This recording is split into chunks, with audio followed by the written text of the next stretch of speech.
देखिए।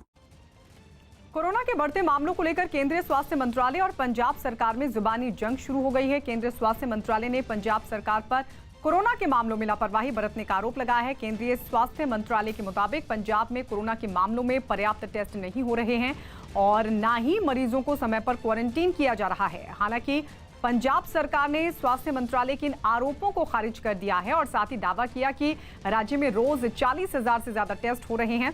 पंजाब में पिछले 24 घंटों में 65 लोगों की कोरोना से मौत हुई है, जबकि 2210 नए मामले सामने आ चुके हैं।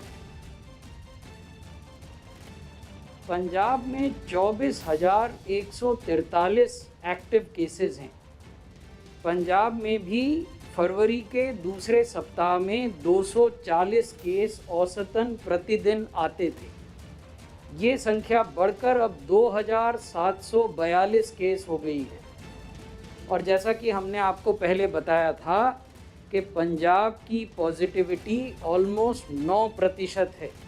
इसका अर्थ ये है कि आप पर्याप्त संख्या में टेस्ट नहीं कर रहे हैं और आप जितने पॉजिटिव लोग हैं न तो उनको चिन्हित कर पा रहे हैं और न ही उनको अलग से फिजिकली आइसोलेट कर पा रहे हैं। कि हमने 35,000 का टारगेट दिया था जिसमें हमारी बीसी हुई थी, लेकिन आज की डेट में हम 40,000 को भी क्रॉस कर चुके हैं। ये बार बहुत अच्छा हमारा सैम्पलिंग और टेस्टिंग चल रही है। इवन हॉलीडे होने के बावजूद भी हमारी 39,000 समथिंग की हमारी टेस्टिंग रही है पर डे की, जो कि बहुत अच्छा रिजल्ट है। आइसोलेट करने की बात है, क्वारंटाइन करने की बात है, वो सारी जो प्रोटोकॉल गाइडलाइन जो हम उसको पूरा फॉलो करते हैं। यूपी से राजस्थान तक कई इलाकों में गेहूं की खड़ी फसल की आग की चपेट में आने से किसानों को भारी नुकसान हुआ। इस समय देश के ज्यादातर इलाकों में गेहूं की फसल पककर तैयार हो चुकी है, लेकिन कई इलाकों में ये तैयार फसल लपटों की भेंट चढ़ गई। सबसे डराने वाली तस्वीरें तो उत्तर प्रदेश के लखीमपुर खीरी से सामने आई। वहां आग की चपेट में आने से 50 बीघे में खड़ी गेहूं की पकी फसल जलकर पूरी तरह राख हो गई। सामने आई तस्वीरों में किसान बाल्टियों से पानी डालकर आग बुझाने की कोशिश करते नजर आए, लेकिन कुछ ही मिनटों में महीनों की उनकी मेहनत मिट्टी में मिल गई। कुछ यही हाल इटावा में नजर आया, जहां आग की चपेट में आने से गेहूं की 20 बीघा तैयार फसल जलकर राख हो गई। राजस्थान में भी आग ने किसानों को जमकर नुकसान पहुंचाया। वहां के दौसा में खलिहान में बिजली का तार टूटकर गिरने से वहां रखे गेहूं के गट्ठर आग की चपेट में आ गए। बिजली विभाग की लापरवाही के कारण तार टूट के नीचे गिर गया और संपूर्ण फसल बर्बाद हो गई। अलवर में भी आग की वजह से किसानों को भारी नुकसान हुआ। वहां तेज हवाओं की वजह से भड़की आग ने खेत में खड़ी फसल के साथ खलिहान में काट कर रखी गई फसल को भी जलाकर राख कर दिया। अमेरिका के ऑरेगन राज्य में दक्षिणपंथी प्रदर्शनकारियों और वामपंथी प्रदर्शनकारियों में बीच सड़क पर ऐसी महाभारत हुई कि पुलिस को 4 लोगों को गिरफ्तार करना पड़ा। बताया गया कि राज्य की राजधानी सेलम में दक्षिणपंथी एक रैली निकाल रहे थे, तभी उनके विरोध में वामपंथी प्रदर्शनकारी भी सड़क पर उतर गए, जिसके बाद पुलिस की भरी पूरी फौज को मोर्चा संभालना पड़ा। सिर पर हेलमेट और हाथों में डंडे लिए पुलिस ने प्रदर्शनकारियों को सीधी चेतावनी दी। इसके बाद तो पुलिस के कदम आगे आगे और प्रदर्शनकारियों के पैर पीछे पीछे होते नजर आए। लेकिन इसी बीच वामपंथी प्रदर्शनकारी वहां से गुजर रही गाड़ियों को निशाना बनाने लगे और तभी बीच सड़क पर हाई वोल्टेज ड्रामा शुरू हो गया। प्रदर्शनकारियों के हत्थे एक पिकअप ट्रक चढ़ गया जिसमें अमेरिका के झंडे लगे थे। उन्होंने ट्रक पर तो हमला किया ही, उसके ड्राइवर पर भी पेपर स्प्रे छिड़क दिया। इसके बाद तो आग बबूला ड्राइवर ने भी पिस्तौल निकाल ली। कहीं दिन दहाड़े गोलीबारी न शुरू हो जाए इसलिए पुलिस भी भागी भागी आई और उसने उस आदमी को हथियार गिराने को कहा। बाद में पुलिस ने पिकअप ड्राइवर को हिरासत में ले लिया। हालांकि बाद में उसे छोड़ दिया गया क्योंकि उसके पास पिस्तौल का लाइसेंस था। राहुल गांधी आज असम में 2 चुनावी रैलियों को संबोधित करेंगे। कांग्रेस के पूर्व अध्यक्ष राहुल गांधी आज असम के दौरे पर हैं, जहां वो सबसे पहले गुवाहाटी में कामाख्या मंदिर में पूजा करेंगे। इसके बाद वो सुबह 11 बजे कामरूप में और 12:15 बजे नलबाड़ी में चुनावी जनसभाओं को संबोधित करेंगे। गुजरात सरकार ने 4 शहरों में लागू नाइट कर्फ्यू को 15 अप्रैल तक बढ़ा दिया। अहमदाबाद, सूरत, वडोदरा और राजकोट में लागू नाइट कर्फ्यू अब 15 अप्रैल तक रात 9 बजे से सुबह 6 बजे तक लागू रहेगा। उत्तर प्रदेश के मुख्यमंत्री योगी आदित्यनाथ आज तमिलनाडु के पलियमकुलम में सुबह करीब 11:30 बजे बाइक रैली को हरी झंडी दिखाएंगे। इसके बाद वो करीब 1 बजे थेरनिलाई थेडल में और दोपहर करीब 3:30 बजे विरुदुनगर में रैली करेंगे। अगले दिन यानी 1 अप्रैल को सीएम योगी केरल जाएंगे, जहां वो 3 रोड शो और 2 चुनावी जनसभा को संबोधित करेंगे। महाराष्ट्र में पिछले 24 घंटों में कोरोना के करीब 28,000 मरीज सामने आए, जबकि इस महामारी की वजह से वहां 139 लोगों की मौत हो गई। केंद्रीय मंत्री स्मृति ईरानी आज पश्चिम बंगाल में 4 चुनावी रैली करेंगी। उनकी पहली रैली सुबह 11 बजे हावड़ा जिले के श्यामपुर और दूसरी रैली दोपहर करीब 12:30 बजे बागनान में होगी। इसके बाद दोपहर 2 बजे वो दक्षिण 24 परगना जिले के मंदिर बाजार में और दोपहर करीब 3:30 बजे हुगली जिले के तारकेश्वर में चुनावी जनसभा को संबोधित करेंगी। कोरोना के बढ़ते खतरे को देखते हुए महाराष्ट्र सरकार 10वीं और 12वीं की बोर्ड परीक्षाओं को छोड़कर सभी क्लास के बच्चों को पास करने पर विचार कर रही है। खबर है कि अगले 1 या 2 दिनों में इसकी घोषणा की जा सकती है। जर्मनी के लूनेन से हैरान करने वाली एक तस्वीर सामने आई, जहां 70 साल से भी ज्यादा पुराने एक पावर प्लांट को ढहा दिया गया। 1938 में बने इस पावर प्लांट को पिछले साल जून में बंद कर दिया गया था और अब इसे विस्फोट के जरिए ढहा दिया गया। 230 फीट ऊंचे इस बॉयलर को गिराने के बाद वहां कई साल से खड़ी 800 फीट ऊंची चिमनी को भी धमाका कर चंद सेकंड में जमींदोज कर दिया गया। यही हाल 350 फीट ऊंचे इस कूलिंग टावर का भी हुआ और पल भर में उसका भी नामोनिशान मिट गया। इस पूरी कार्रवाई के दौरान वहां धूल और धुएं का गुबार उठता दिखाई दिया, जिसने पूरे इलाके को ढक लिया। इतने पुराने इस पावर प्लांट को गिराने के लिए भारी मात्रा में विस्फोटकों का इस्तेमाल किया गया। इस काम को सही तरीके से अंजाम देने के बाद वहां मौजूद सभी इंजीनियर खुशी से एक दूसरे से गले मिलते दिखाई दिए। जम्मू कश्मीर के राजौरी में मुगल रोड पर जमी बर्फ को हटाने का काम तेज कर दिया गया। इस काम में सीमा पर सड़क बनाने वाले संगठन बीआरओ के जवानों को लगाया गया, जो खुदाई करने वाली मशीनों की मदद से रास्ते पर जमी बर्फ को हटाते दिखाई दिए। जहां पर यह काम चल रहा था वहां चारों तरफ बर्फ की मोटी परत बिछी दिखाई दी, जिसे हटाने में बीआरओ के जवानों को काफी परेशानियों का सामना करना पड़ा, लेकिन उन्होंने हिम्मत नहीं हारी और खुदाई करने वाली मशीनों से उसे हटाने का सिलसिला जारी रखा। सर्दियों में हुई भारी बर्फबारी के बाद मुगल रोड बंद हो गया था। महाराष्ट्र के नासिक से एक हैरान करने वाला वीडियो सामने आया। वहां कोरोना से जुड़े नियमों का पालन नहीं होने पर महानगर पालिका के कर्मचारी एक दुकान का फर्नीचर उठा ले गए। महानगर पालिका के अधिकारी वहां के एक बाजार में लापरवाही बरतने वाले लोगों पर कार्रवाई करने के लिए पहुंचे थे, लेकिन दुकान में कोरोना नियमों का पालन नहीं होने पर उन्होंने कार्रवाई की आड़ में वहां का फर्नीचर ही उठवा लिया। इसका एक वीडियो भी सामने आया, जिसमें महानगर पालिका के कर्मचारी जरूरी दूरी के नियम का पालन नहीं होने पर उस दुकान में घुसे और वहां रखा फर्नीचर उठाकर अपनी गाड़ी में लादने लगे। कर्मचारियों की ये कार्रवाई देख दुकान में मौजूद लोग भी उनसे उलझ गए। वहाँ काफी देर तक बहसबाजी होती रही, लेकिन बिना किसी की परवाह किए कर्मचारी दुकान की कुर्सियां और दूसरा फर्नीचर उठाकर वहां से चले गए। बाद में दुकानदार ने आरोपी कर्मचारियों के खिलाफ पुलिस में मामला दर्ज करवाया। शिकायत मिलने के बाद पुलिस ने मामले की जांच शुरू कर दी। मध्य प्रदेश के भिंड में गद्दे बनाने वाली फैक्ट्री में आग लगने से अफरा तफरी मच गई। बताया गया कि आग शॉर्ट सर्किट की वजह से लगी थी, लेकिन जल्द ही उसने पूरी फैक्ट्री को अपनी चपेट में ले लिया। वहां से सामने आई तस्वीरों में फैक्ट्री के अंदर से जबरदस्त लपटें उठती नजर आई। फैक्ट्री के अंदर फोन और रुई जैसा सामान होने की वजह से आग और तेजी से फैली। जानकारी मिलने पर दमकल की गाड़ी भी वहां पहुंची और आग बुझाने का काम शुरू किया, लेकिन लपटें इतनी जोरदार थी कि उन पर पानी की बौछार का भी कोई असर पड़ता दिखाई नहीं दिया। हालांकि बाद में किसी तरह आग को बुझा लिया गया, लेकिन तब तक वहां मौजूद ज्यादातर सामान जलकर राख हो चुका था। पंजाब में बीजेपी के एक विधायक पर हमले के विरोध में हरियाणा के कई जिलों में प्रदर्शन हुआ। 3 दिन पहले पंजाब के मलोट में अबोहर के बीजेपी विधायक अरुण नागर के साथ मारपीट की गई और उनके कपड़े भी फाड़ दिए गए। और इस घटना के विरोध में बीजेपी हरियाणा के कई जिलों में सड़कों पर उतर आई। पंचकुला से जो तस्वीरें सामने आई, उनमें एक तस्वीर में गुस्साए बीजेपी नेता और कार्यकर्ता पंजाब के मुख्यमंत्री कैप्टन अमरिंदर सिंह का पुतला जलाते दिखाई दिए। उन्होंने वहां कांग्रेस के खिलाफ भी खूब नारे लगाए।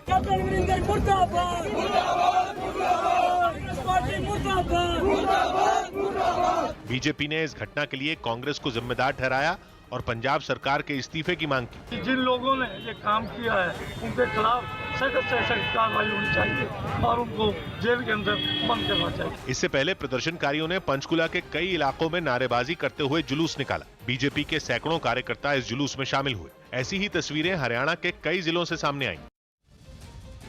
केंद्र सरकार ने दावा किया कि सीरम इंस्टीट्यूट में बनी कोविशील्ड वैक्सीन पूरी तरह सुरक्षित है। न्यूज 18 के रवि सिंह की रिपोर्ट है कि केंद्र सरकार ने लोगों से अफवाहों पर ध्यान न देने की अपील करते हुए कोविशील्ड वैक्सीन को पूरी तरीके से सुरक्षित बताया और ये दावा किया कि सीरम इंस्टीट्यूट में बनी ये वैक्सीन कोरोना वायरस पर 76% तक असरदार है। साथ ही ये भी दावा किया गया कि देश में कहीं भी कोविशील्ड वैक्सीन लगने के बाद खून के थक्के जमने की शिकायत नहीं मिली है। केंद्रीय स्वास्थ्य मंत्री डॉक्टर हर्षवर्धन ने लोगों से अपील भी की कि 1 अप्रैल से 45 साल की उम्र से ऊपर वाले सभी लोग बिना किसी डर के वैक्सीन लगवाएं। दोनों वैक्सीन्स पूरी तरह से सेफ हैं। बहुत सारे लोगों को इन विषयों के बारे में अभी भी डाउट है। आप इस संदर्भ में वैज्ञानिकों की बात को सुनो। सोशल मीडिया पर और व्हाट्सएप यूनिवर्सिटी के अंदर जो बातें चलती हैं उन पर कतई विश्वास ना करें। महाराष्ट्र के नासिक में बाजार में जाने के लिए जेब ढीली करनी पड़ेगी। कोरोना को फैलने से रोकने के लिए महाराष्ट्र के नासिक में पुलिस कमिश्नर ने एक अनोखा आदेश जारी किया। अब वहां बाजारों में एंट्री करने के लिए भी लोगों से फीस वसूली जाएगी ताकि वहां भीड़ भाड़ कम की जा सके। यहाँ आने वाले हर इंसान से 5 रुपए की रसीद यहाँ पर काटी जा रही है। यह 5 रुपए लिए जा रहे हैं। यह मार्केट में आपको काम है उसलिए। सिर्फ इतना ही नहीं, अगर कोई शख्स 1 घंटे से ज्यादा बाजार में रुका तो उससे 500 रुपए का जुर्माना भी वसूला जाएगा। इस नियम पर लोगों की राय भी बटी हुई नजर आई। कोरोना को काबू में लाने के लिए तो सही है, 1 घंटे में काम नहीं हो सकता। वहीं पुलिस ने बाजारों में भीड़ पर काबू पाने के लिए नए नियम को जरूरी बताया। भीड़ के ऊपर नियंत्रण होना चाहिए, उसके ऊपर मर्यादा होना चाहिए ताकि कोरोना का प्रादुर्भाव ज्यादा ना हो।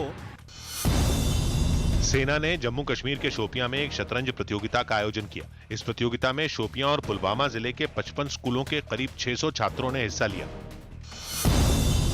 दिल्ली के शाहदरा में कुछ पुलिस वालों पर जलती होलिका के ऊपर पानी डालने का आरोप लगा।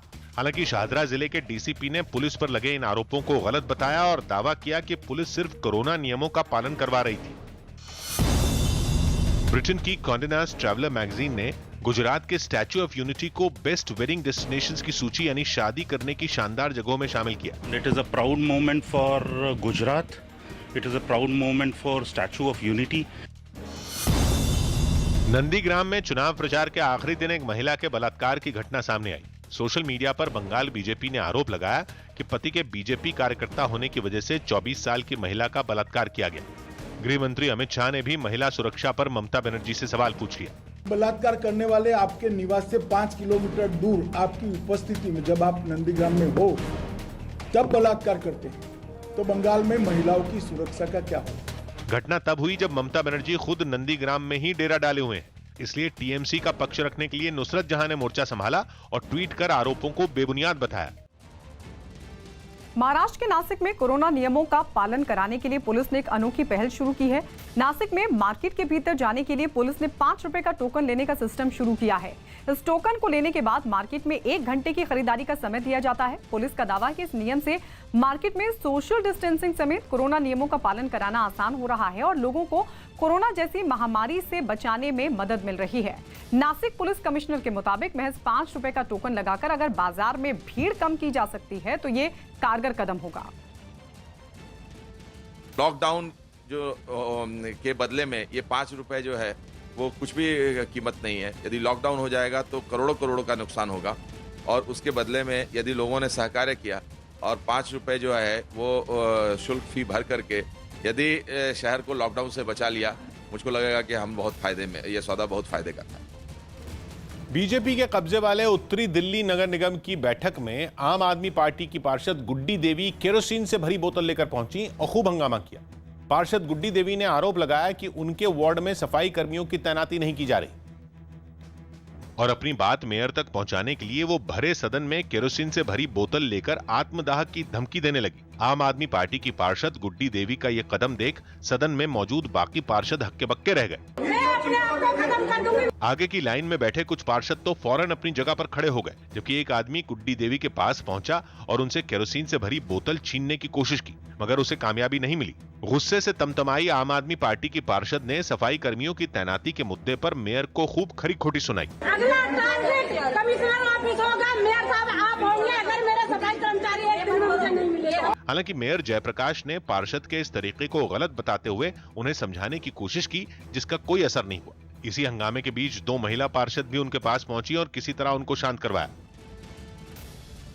कृषि सुधार कानून पर बनी कमेटी ने सुप्रीम कोर्ट को अपनी रिपोर्ट सौंप दी है। न्यूज 18 के एहतेशाम खान की रिपोर्ट है। 3 सदस्यों वाली इस कमेटी ने सुप्रीम कोर्ट को यह रिपोर्ट 19 मार्च को ही सौंपी। खबर है कि कई किसान संगठनों और जानकारों से बात करने के बाद इस रिपोर्ट को तैयार किया गया। इस कमेटी का गठन सुप्रीम कोर्ट ने कृषि सुधार कानूनों पर निष्पक्ष राय लेने के लिए किया था, ताकि उन कानूनों की समीक्षा कर किसानों की आशंकाओं को दूर किया जा सके। अमेरिका के न्यूयॉर्क से हैरान करने वाली एक तस्वीर सामने आई, जहां एशियाई मूल के एक आदमी के साथ मेट्रो ट्रेन में मारपीट की गई। वहां पहले से ही एशियाई मूल के लोग अपने साथ हो रहे भेदभाव के खिलाफ प्रदर्शन कर रहे हैं। और अब इस वीडियो के सामने आने के बाद मामला और गर्मा गया। वायरल वीडियो में अमेरिकी मूल का एक अफ्रीकी नागरिक एशियाई मूल के आदमी को बड़ी बेरहमी से पीटता दिखाई दिया। वो उस पर घूंसे और थप्पड़ बरसाता नजर आया। इस दौरान मार खा रहा आदमी भी खुद के बचाव में उससे भिड़ गया। इस वीडियो को देखने के बाद वहां के लोगों ने इस घटना की काफी निंदा की। मामला सामने आने के बाद एशियाई मूल के कुछ लोग इसके खिलाफ सड़कों पर उतर आए और प्रदर्शन करने लगे। विवाद बढ़ता देख न्यूयॉर्क की पुलिस वीडियो में दिख रहे आरोपी की तलाश में जुट गई। मुंबई के पूर्व पुलिस कमिश्नर परमबीर सिंह की याचिका पर आज बॉम्बे हाईकोर्ट में सुनवाई होगी। परमबीर सिंह ने अपनी याचिका में महाराष्ट्र के गृह मंत्री अनिल देशमुख पर भ्रष्टाचार के गंभीर आरोप लगाए हैं और साथ ही पूरे मामले की सीबीआई से जांच कराने की मांग की है। इसी मामले में 2 और जनहित याचिकाएं बॉम्बे हाईकोर्ट में दाखिल हुई हैं। परमबीर सिंह ने अनिल देशमुख पर हर महीने पब और बार से 100 करोड़ रुपए उगाही का दबाव बनाने का आरोप लगाया है। साथ ही याचिका में परमबीर सिंह ने मुंबई पुलिस कमिश्नर के पद से ट्रांसफर किए जाने को भी चुनौती दी है। दिल्ली के अस्पतालों में कोरोना मरीजों के लिए बिस्तरों की संख्या बढ़ाई गई। दिल्ली सरकार ने कुछ अस्पतालों में कोरोना के मरीजों के लिए रिजर्व बिस्तरों की संख्या बढ़ा दी। लगातार बढ़ रहे कोरोना खतरे की वजह से यह कदम उठाया गया। गुजरात में घनश्याम सुदानी नाम के एथलीट ने राम मंदिर के लिए 1800 किलोमीटर की दौड़ शुरू की। वो सोमनाथ से यूपी के लिए रवाना हुए, जहां वो 21 अप्रैल यानी रामनवमी के दिन अयोध्या पहुंचेंगे। हम राम जन्मभूमि अयोध्या तक जा रहे हैं दौड़ते हुए, और हम हर रोज का 90 किलोमीटर कापेंगे। बताया गया कि घनश्याम सुदानी की ओर से ये दौड़ इसलिए शुरू की गई ताकि राम मंदिर बनाने में कोई रुकावट ना आए और देश में भाईचारा भी बना रहे। 1800 किलोमीटर की दौड़ है और जिसके अंदर हम 3 स्टेट कवर करेंगे, जिसमें हमारा गुजरात है, मध्य प्रदेश है और उत्तर प्रदेश है। जम्मू कश्मीर में कई सरकारी दफ्तरों पर तिरंगा फहराया गया। इससे पहले जम्मू कश्मीर के उपराज्यपाल ने वहां के सभी सरकारी संस्थानों पर तिरंगा फहराने के निर्देश दिए थे। दिल्ली के बवाना में आग से करीब 200 झुग्गियां जल गईं। इसकी वजह से कई लोगों के सिर से उनके आशियाने छिन गए। पंजाब सरकार ने कोरोना खतरे की वजह से लगाई गई पाबंदियों को 10 अप्रैल तक बढ़ा दिया। यही नहीं, अब कोरोना के टीके भीड़ वाली जगहों पर भी लगाने के इंतजाम किए जाएंगे। इसके लिए स्वास्थ्य विभाग को वैक्सीन लगाने वाले सेंटरों की संख्या बढ़ाने का निर्देश दिया गया। दिल्ली के कश्मीरी गेट बस अड्डे में बने एक दफ्तर में आग लग गई। इस आग पर काबू पाने के लिए दमकल विभाग की 12 गाड़ियों को बुलाना पड़ा। इस आग के लगने के बाद नुकसान काफी है, लेकिन सबसे राहत की बात यह है कि कोई इस आग की चपेट में नहीं आया। आंध्र प्रदेश के कर्नूलू में उस वक्त हड़कंप मच गया जब वहां एक होटल में अचानक से आग लग गई, लेकिन लोगों के हाथ पांव उस वक्त फूल गए जब होटल में रखी सिलेंडर एक के बाद एक फटने लगे। सिलेंडर फटने की वजह से होटल आग की भीषण लपटों में घिर गया। आसपास के इलाके में अफरा तफरी मच गई। डर ये लगने लगा कि कहीं आग आसपास के रिहायशी इलाके में ना फैल जाए। बताया गया कि होटल पिछले 3 दिनों से बंद था और वहां करीब 16 सिलेंडर रखे हुए थे। इस घटना की जानकारी मिलने के बाद फौरन फायर ब्रिगेड की कई गाड़ियां वहां पहुंची, आग बुझाने में जुट गई। राहत की बात यह रही कि इस घटना में किसी का कोई नुकसान नहीं हुआ, किसी को कोई नुकसान नहीं पहुंचा। आग कैसे लगी इस बात का भी अभी तक पता नहीं चल सका है। उत्तरी सीरिया के हसाका में अमेरिका के समर्थन वाले कुर्द लड़ाकों ने आईएसआईएस के आतंकियों की तलाश में कार्रवाई की। आतंकियों के खिलाफ चलाए गए इस ऑपरेशन को 5000 से ज्यादा लड़ाकों ने मिलकर अंजाम दिया। और हजाका शहर के अलहोल शरणार्थी कैंप को घेर कर वहां आईएसआईएस के आतंकियों को खोजने में जुट गए। कुर्द लड़ाके अपनी बख्तरबंद गाड़ियों के साथ वहां पहुंचे और पूरे इलाके को घेर कर वहां छानबीन शुरू कर दी। पूरी तैयारी के साथ वहां पहुंचे इन लड़ाकों ने शरणार्थी कैंप के चप्पे चप्पे की तलाशी ली। हथियारों की खोज में वो वहां की जमीन तक को खोदते दिखाई दिए। यही नहीं, कैंप में रहने वाले लोगों की पहचान के लिए उनकी फोटो खींची गई, साथ ही उनके फिंगरप्रिंट्स भी लिए गए। बताया गया कि इस पूरे ऑपरेशन में 23 लोगों को गिरफ्तार किया गया, जिनमें आईएसआईएस के आतंकियों के मददगार भी शामिल हैं।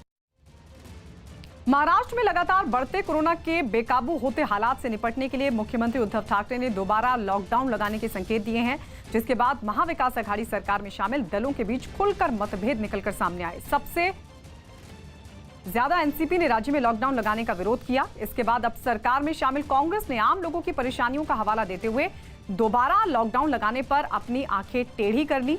राज्य में दोबारा लॉकडाउन लगाने का बीजेपी और राज ठाकरे की पार्टी एमएनएस भी विरोध कर रही है। एमएनएस ने तो लॉकडाउन और नाइट कर्फ्यू को सरकार की नाकामियों से जोड़ दिया। महाराष्ट्र सरकार एक बार फिर से पूरे राज्य में लॉकडाउन करने का संकेत दे रही है, लेकिन तमाम जो विरोध हो रहा है कि लॉकडाउन नहीं होना चाहिए, इस पर बात करने के लिए मेरे साथ मनसे के नेता संदीप देशपांडे जी हैं। संदीप देशपांडे जी, एक बार फिर से जो है जिस तरह से केसेज महाराष्ट्र में बढ़ रहे हैं, 60% केसेज आ रहे हैं। महाराष्ट्र सरकार ने 60% केसेज, मतलब अगर देश में बात करें तो 60% केसेज जो हैं वो महाराष्ट्र से आ रहे हैं। तो क्या राज्य सरकार की जो प्लानिंग है फिर से लॉकडाउन करने की, कैसे देखते हैं आप? देखिए, ऐसा है कि इसका कोई साइंटिफिक बेस है नहीं। लास्ट ईयर 23 मार्च को महाराष्ट्र में पहली बार लॉकडाउन हुआ था। उसके बाद केस कम हुए क्या? अप्रैल में केस बढ़े, मई में केस बढ़े, जून में बढ़े, अगस्त में बढ़े। जब लॉकडाउन खुलने की प्रक्रिया चालू हुई तब केसेस कम हुए। तो लॉकडाउन से केसेस कम होते हैं, इसका कोई साइंटिफिक बेस है नहीं। और तभी लॉकडाउन क्यों लगाया गया था? क्योंकि वो टाइम हमें कोरोना के बारे में कुछ पता नहीं था कि उसका मेडिकल प्रोटोकॉल क्या है, उसके ऊपर किस प्रकार से आपको ट्रीटमेंट देनी चाहिए। उस टाइम उसकी जो वैक्सीनेशन थी वो अवेलेबल नहीं थी। अभी तो ये सब चीज़ें अवेलेबल है, तो अब ये लॉकडाउन का कोई मतलब नहीं बनता है। मेरे साथ इस वक्त मौजूद हैं मुंबई कांग्रेस के अध्यक्ष भाई जगताप जी। भाई जगताप जी, जिस तरह से खबरें आ रही हैं मुंबई में कोरोना के केसेज बढ़ रहे हैं, शिवसेना ये कोशिश कर रही है और मुख्यमंत्री ये चेतावनी दे रहे हैं कि लॉकडाउन किया जा सकता है क्या, और एनसीपी आपकी जो सहयोगी है वो विरोध कर रही है कि लॉकडाउन नहीं होना चाहिए, लोगों के लिए दिक्कतें हो जाएंगी। कांग्रेस का क्या स्टैंड है, क्या लॉकडाउन होना चाहिए? सबसे पहले ये है कि ये कोरोना के केसेस पूरे देश में बढ़ रहे हैं। वो कोई मुंबई में ही बढ़ रहे हैं, महाराष्ट्र में बढ़ रहे हैं, ऐसा नहीं है। कोशिश ये होगी कि लॉकडाउन ना हो, कोई मतलब उसमें कोई दो राय नहीं है। और सरकार भी नहीं चाहेगी कि लॉकडाउन हम लोग इम्पोज करें, कोई भी नहीं चाहेगा, क्योंकि बड़ी मुश्किल से पूरे एक साल में हम लोग बड़ी मुश्किल से उससे बाहर आने की कोशिश कर रहे हैं, अभी तक पूरी तरह नहीं आए हैं। मध्य प्रदेश के कटनी से एक हैरान करने वाली तस्वीर सामने आई। वहां एक संत ने अपने लिए खास तरह की गाड़ी बनवा ली। बताया गया कि जूना अखाड़े से जुड़े संत श्यामगिरी ने अयोध्या के राम मंदिर जाने के लिए इस गाड़ी को बनवाया, जिसके लिए ऑल्टो कार का इस्तेमाल किया गया। इस छोटी कार में इतने बदलाव किए गए कि इसका हुलिया ही बदल गया। देखने में यह गाड़ी किसी एसयूवी जैसी लगने लगी। इस गाड़ी में भजन बजाने के लिए म्यूजिक सिस्टम भी लगाया गया, साथ ही तलवार और पिस्तौल के नमूने भी लगाए गए।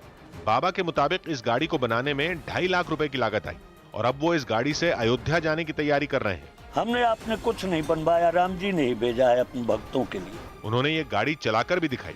इस दौरान आसपास मौजूद लोग भी इस गाड़ी को हैरानी से देखते रहे। बंगाल में प्रचार के दौरान मिथुन चक्रवर्ती डांस करते नजर आए। पश्चिम बंगाल के खड़गपुर में बीजेपी नेता मिथुन चक्रवर्ती ने एक रोड शो किया। इस रोड शो के दौरान मिथुन अपनी ही एक फिल्म के गाने पर डांस भी करते दिखाई दिए।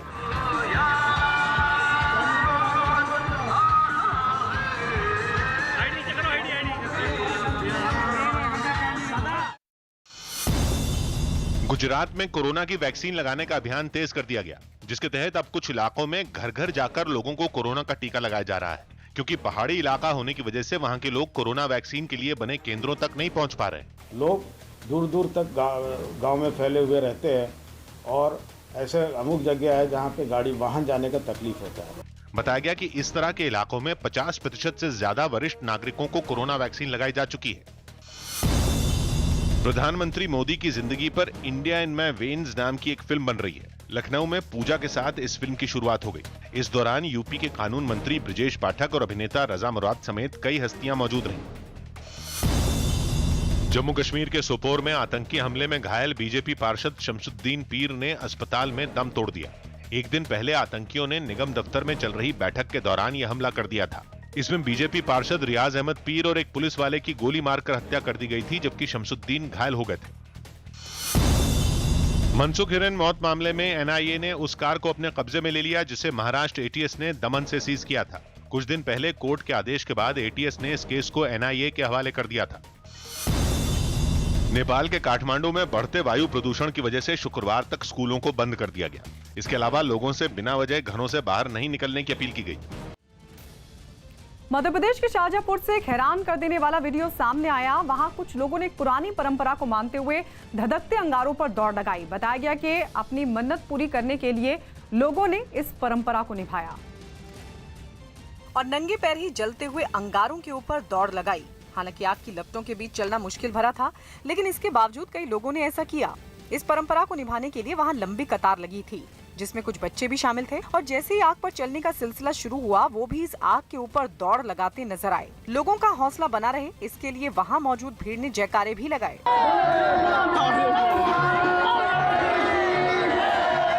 इससे पहले पूरे विधि विधान के साथ एक लंबी पट्टी पर अंगारे सुलगाए गए और फिर चारों तरफ से उसकी घेराबंदी कर दी गई। दावा किया गया कि इस परंपरा को निभाने में आज तक कोई हादसा नहीं हुआ। सालों पुरानी इस परंपरा को देखने के लिए आसपास के हजारों लोग मंदिर पहुंचे थे। उनमें कई लोग तो इस पूरी घटना को अपने मोबाइल कैमरे में रिकॉर्ड करते भी दिखाई दिए।